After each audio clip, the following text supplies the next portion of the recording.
Welcome students.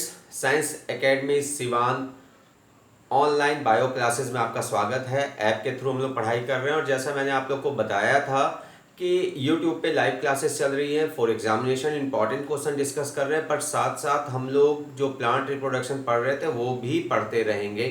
ठीक है, वो टॉपिक भी साथ साथ चलता रहेगा।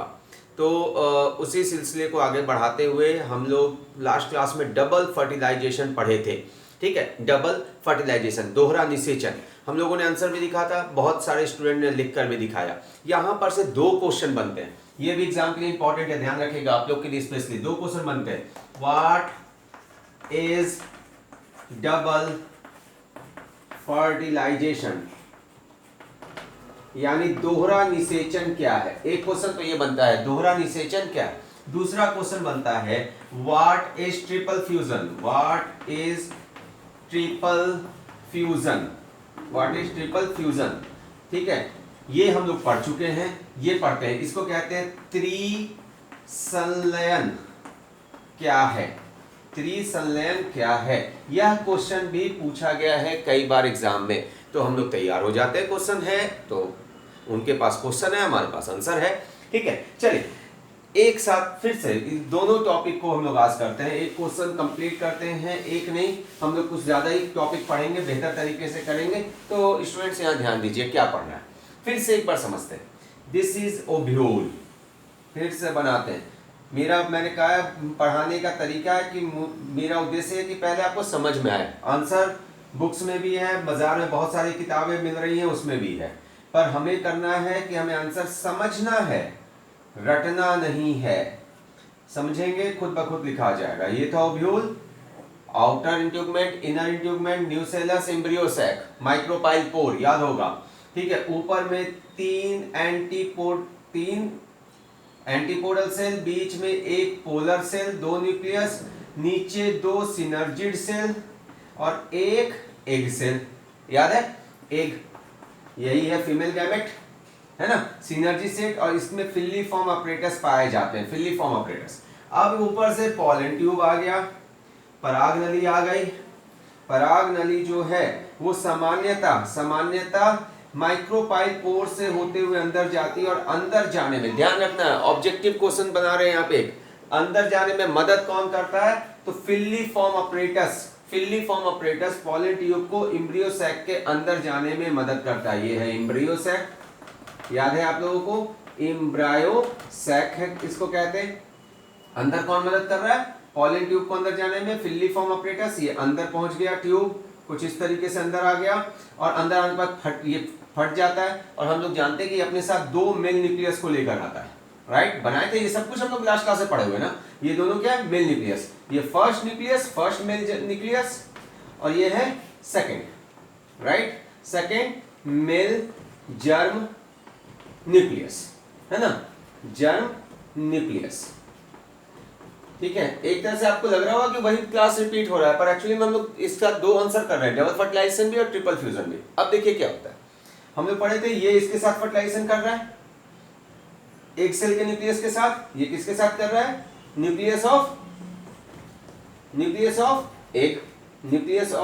एग, और क्या बना रहा है, जाइगोट। ये दोनों क्या है, एन है, हैप्लॉइड है, और ये दोनों मिलकर बना रहे हैं एक diploid cell 2n। Fertilisation reproduction में यही होता है, मेल गैमेट फीमेल गैमेट के न्यूक्लियस से मिला, जाइगोट बना दिया उसने 2n डिप्लॉइड। ये पढ़ लिए, एक पहला फर्टिलाइजेशन और दूसरा फर्टिलाइजेशन। ये जो न्यूक्लियस है ये पोलर सेल के दोनों न्यूक्लियस के साथ मिल रहा है। किसके साथ मिल रहा है, two nucleus of polar cell, और दोनों मिलकर क्या बना रहे हैं, एक ट्रिप्लॉइड सेल बना रहे हैं, 3n सेल बना रहे हैं, ट्रिप्लॉइड सेल बना रहे हैं। तो फर्टिलाइजेशन कितनी बार हुआ, दो बार।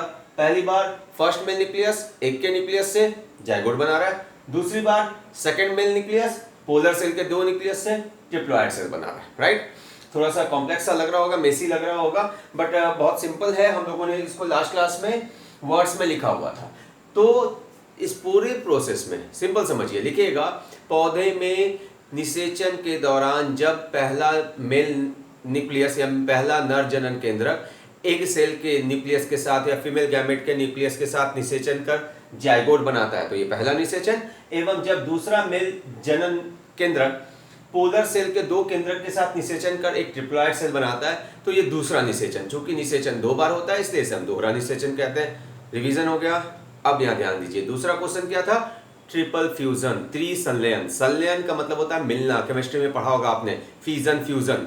फ्यूजन मतलब मिलना, फिजन मतलब टूटना। तो यहाँ पर है फ्यूजन, ट्रिपल फ्यूजन। अब यहाँ देखिए कितने न्यूक्लियस मिल रहे हैं, एक मेल का न्यूक्लियस और पोलर सेल के 2 न्यूक्लियस, यानी टोटल कितने न्यूक्लियस मिल रहे हैं? 3 न्यूक्लियस। इसलिए इसको त्रिसंलयन, ट्रिपल फ्यूजन कहते हैं। हो गया साथ में आंसर।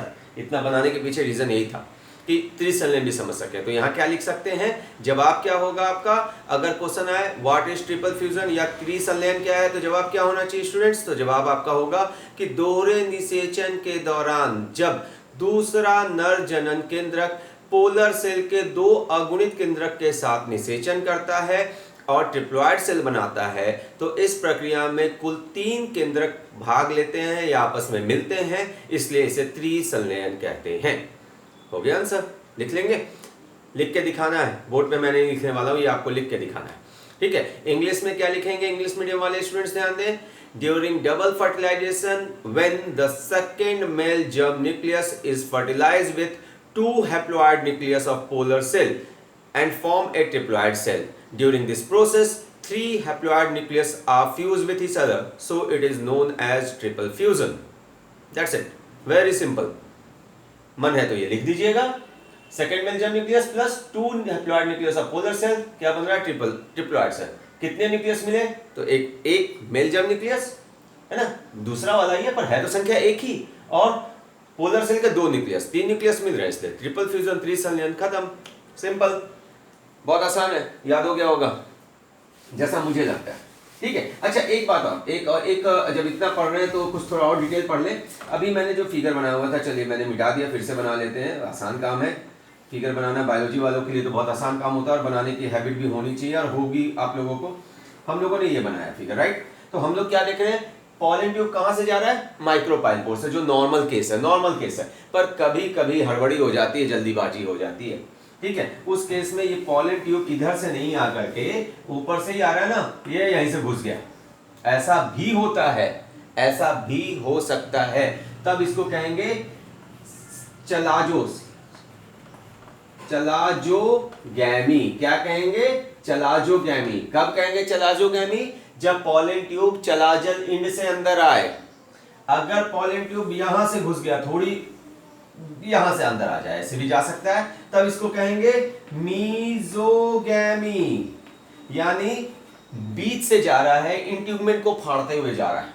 ठीक है, when pollen tube enters inside the embryo sac from chalazal end to rupture chalazal end, ठीक है, then it is called chalazogamy. यानी जब निषेचन के लिए पराग नली चलाजल छोर से एम्ब्रियो सैक के अंदर आती है तो उसे चलाजोगैमी कहते हैं।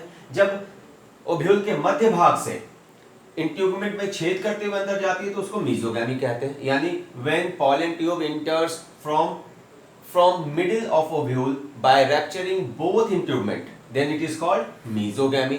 मध्य भाग से अंदर जा रही है, और जब नॉर्मल तरीके से आएगा, ठीक है, तो वो तो नॉर्मल प्रोसेस है। ठीक है, नॉर्मल प्रोसेस होगा। ये स्पेशल केस है जो ऑब्जेक्टिव में पूछा जा सकता है। माइक्रोगैमी कहते हैं, नीचे से आता है तब। पर यहाँ पर ध्यान रखना है कि चलाजल लिंब से आएगा तो चलाजोगैमी, और बीच से जाएगा मीजोगैमी। ठीक है, और ये है माइक्रोपाइलगैमी। माइक्रोगैमी भी इसे कहते हैं, जो अंदर से जो नॉर्मल कंडीशन है, पर ये रेयर है, गलती से हो सकता है। तो गलती वाले चीज ही, और जो एक्सेप्शनल चीजें वही ऑब्जेक्टिव में आते हैं, तो ये ऑब्जेक्टिव में आ सकता है। ठीक है, मेडिकल में आता है, आप लोग को नहीं पढ़ना है, लेकिन मैंने आप लोग को समझा दिया है। तो ट्रिपल फ्यूजन क्या है, डबल फर्टिलाइजेशन क्या है, एग्जाम में आप लोग लिख लेंगे, आसानी से लिख लेंगे, दिक्कत नहीं होनी चाहिए। अगर स्टूडेंट्स बोर्ड पे नहीं लिखवा रहा हूँ क्योंकि थोड़ा मैं चाह रहा हूँ कि थोड़ा तेज हो, हम लोग फास्ट हो, आप लोग प्लीज़ लिखिएगा। लेकिन फिर भी किसी को डाउट हो तो प्लीज़ मुझे इन्फॉर्म जरूर कीजिएगा, या तो फिर हम व्हाट्सएप में टाइप करके आपको आंसर भेज दें। लेकिन बेहतर होगा कि जो मैंने कहा है, हिंदी मीडियम वाले तो उतार सकते हैं, इंग्लिश में अगर दिक्कत हो प्लीज़, अगर दिक्कत हो ट्राई कीजिएगा, फिर भी समस्या हो तो जरूर इन्फॉर्म कीजिएगा। ठीक है, अब आगे बढ़ते हैं। अब हम लोग देख रहे हैं हमारे पास 2 स्ट्रक्चर बन गया एम्ब्रियो सैक के अंदर, जाइगोट जाइगोट बन गया और दूसरा बन गया ट्रिप्लॉइड सेल। दो चीजें बन गई, जाइगोट जो है वो डिप्लॉइड है, द्विगुणित है, और ट्रिप्लॉइड तो नाम ही 3n है। ये क्यों हुआ ये भी जान रहे हैं, 2 हैप्लॉइड न्यूक्लियस मिले nn जाइगोट, या 3 न्यूक्लियस मिले 3n हो गया, है ना, यही 2 बना। यानी अब हम लोग देखें एम्ब्रियो सैक का स्ट्रक्चर, तो ऊपर में 3 ये तो एज इट इज पड़े हुए हैं, कोई काम नहीं हुआ, पर पोलर सेल जो था वो अब ट्रिप्लॉइड में बदल गया। ये क्या हो गया, अब ये हो गया ये ट्रिप्लॉइड सेल, ठीक है। और नीचे ये दोनों सिनर्जिड सेल तो मौजूद है, पर ये जो एग सेल था अब ये एग नहीं रह गया, ये बन गया जाइगोट। यही हो गया। अब ये स्ट्रक्चर है कि ये अब जाइगोट है, ये अब जाइगोट है, क्योंकि इसका न्यूक्लियस में अब मेल का न्यूक्लियस भी मिला हुआ है, और ये क्या है, ट्रिप्लॉइड सेल है, क्योंकि इसमें पोलर सेल के 2 न्यूक्लियस और सेकंड मेल जर्मिनल न्यूक्लियस मिलकर ये 3n बन गया। यही स्ट्रक्चर हो गया। अब देखिए क्या होता है, अब हम लोग जान लें, समझ में आ गया। अब आगे बढ़ते हैं, चलिए अब आगे बढ़ते हैं क्या होता है। ये फिगर मैंने समझाने के लिए बताया था कि अब एम्ब्रियो सैक कैसा दिख रहा है। तो ये जाइगोट अगर विकसित होगा तो ये विकसित होकर बनाएगा एम्ब्रायो, हिंदी में इसको कहते हैं भ्रूण, सॉरी EMBRYO, एम्ब्रायो यानी भ्रूण बनाएगा। ये क्या बनाएगा, भ्रूण। और अभी इसको छोड़ देते हैं थोड़ी देर। और ये एम्ब्रियो विकसित होगा तो ये बनाएगा 2 चीज, एम्ब्रियो विकसित होगा, ठीक है। तो एम्ब्रियो में एम्ब्रियो विकसित होगा, सॉरी इसी में लिख दें, एम्ब्रियो और 2 चीज बनाएगा, एम्ब्रियो और कॉटिलिडनस। कॉटिलिडनस इसको हिंदी में कहते हैं दलपत्र, यानी जाइगोट विकसित होकर 2 संरचना बनाएंगी, एम्ब्रियो और दलपत्र। और यही एम्ब्रियो और दलपत्र जब एक कवर से घिर जाएंगे तो वो कहलाएगा सीड, ठीक है। तो सीड जो कवर है ना उसे सीड कोट, बीजावरण कहते हैं, उसका निर्माण ओव्यूल के इंट्यूबमेंट से होता है।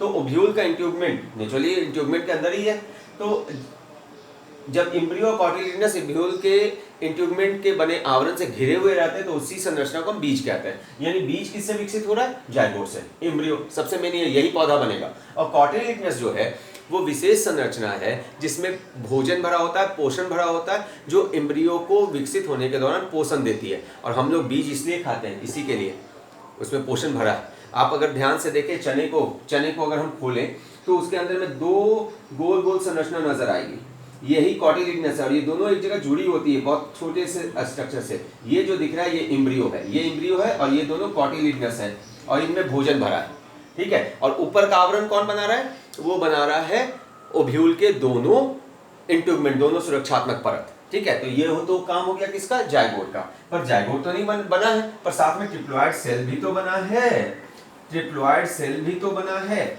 अब ये ट्रिप्लॉइड सेल क्या करता है ये भी जान लें। ट्रिप्लॉइड सेल ये समझ गए होंगे आप लोग।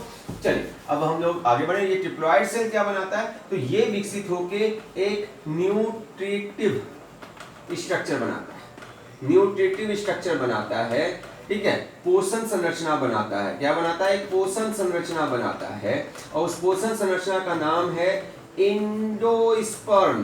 क्या नाम है इसका, एंडोस्पर्म। इसको हिंदी में कहते हैं भ्रूण कोश। क्या कहते हैं, भ्रूण कोश। ये ऑब्जेक्टिव में पूछा जाता है स्टूडेंट्स कि जाइगोट विकसित होकर क्या बनाता है और ट्रिप्लॉइड सेल विकसित होकर क्या बनाता है। तो जवाब बोर्ड पे है कि ट्रिप्लॉइड सेल विकसित होकर एक पोषक संरचना एंडोस्पर्म का निर्माण करती है, और जाइगोट विकसित होकर एम्ब्रियो और कॉटिलिडनस, एम्ब्रियो और कॉटिलिडनस यानी दलपत्र का निर्माण करती है। भ्रूण और कॉटिलिडनस यानी दलपत्र का निर्माण करती है, ठीक है। ये याद रखिएगा, ऑब्जेक्टिव बन जाएगा। अब ये एंडोस्पर्म क्या है, तो एक्चुअल में सबसे पहले यही विकसित होता है और इसमें पोषक पदार्थ जमा करता है, ये स्टोर करता है, और ये बीज बनने तक नहीं रहता है। सामान्यतः वर्ड यूज कर रहा हूँ, कभी कभी रहता भी है, ठीक है। ये पहले बनता है, इसमें पोषक पदार्थ है, और जब ये जाइगोट डेवलप होता है इन दोनों फॉर्म में, तो अभी मैंने बताया पोषण किस में आ जाता है, कॉटिलिडनस में। हम लोग इसलिए कॉटिलिडनस को खाते हैं। तो कॉटिलिडनस को न्यूट्रिशन इसी से मिलता है, यानी इसका न्यूट्रिशन इसमें ट्रांसफर हो जाता है, ठीक है। समझ में आ रहा है। हम लोग इसको बहुत डिटेल में आगे पढ़ेंगे। सीड का फॉर्मेशन में पता चलेगा कि कैसे एंडोस्पर्म बनता है, एंडोस्पर्म से कैसे न्यूट्रिशन इसमें जाता है, ठीक है। इसलिए अधिकांश में बीज बनने के बाद ये संरचना नष्ट हो जाती है, लेकिन अगर गलती से किसी में बचा रह गया हो तो उसे इंडोस्पर्मिक सीड कहते हैं, पर सामान्यतः ये नहीं होता तो उसे नॉन इंडोस्पर्मिक सीड कहते हैं। ये सब हम लोग आगे की क्लास में पढ़ेंगे। तो आज मैंने कुछ ऑब्जेक्टिव के लिए एक दो क्वेश्चंस को मैंने समझाया, नेक्स्ट क्लास में इनको हम लोग डिटेल्स में लिखेंगे। खास करके शुरुआत करेंगे ट्रिप्लॉइड सेल से, इंडोस्पर्म कैसे बनता है, क्या होता है, कितने प्रकार का होता है, फिर पढ़ेंगे जाइगोट का डेवलपमेंट और फाइनली सीड का फॉर्मेशन। तो अब ज़्यादा क्लासेस नहीं बचा है इसमें, आई थिंक 1 वीक या मैक्सिमम 7-8 क्लासेस में हम लोग प्लांट रिप्रोडक्शन कंप्लीट कर सकते हैं। आज के लिए इतना ही रखते हैं, छोटा क्लासेस था। और स्टूडेंट्स तैयार हो जाइए साथ बैठ कर पढ़ाई करने के लिए, बहुत जल्द नोटिफिकेशन आ जाएगा। 11th के बैचेस पहले शुरू होंगे, तो जितने भी जूनियर्स हैं जो इंटरेस्टेड हैं, आपके जानने वाले हैं, उनको बता दीजिएगा कि ऑनलाइन चल रहा था, ऑफलाइन शुरू होने वाला, और ये सूचना आपको 3 से 4 दिनों के अंदर मिल जाएगी कब से शुरू हो रहा है। ठीक है, 10 तारीख के पहले मुझे लगता है मैं क्लास स्टार्ट कर दूंगा, ऐसा मुझे लग रहा है। इनफैक्ट इसके लिए डायरेक्टर्स वगैरह का राय लेना है, लेकिन उम्मीद है 9 तारीख या 10 तारीख से क्लासेस शुरू होंगे, तो आप सबका कॉपरेशन मिलता रहेगा। 11th के लिए जो भी स्टूडेंट हो उनको ज़रूर बता दीजिएगा। आज के लिए इतना ही, थैंक यू।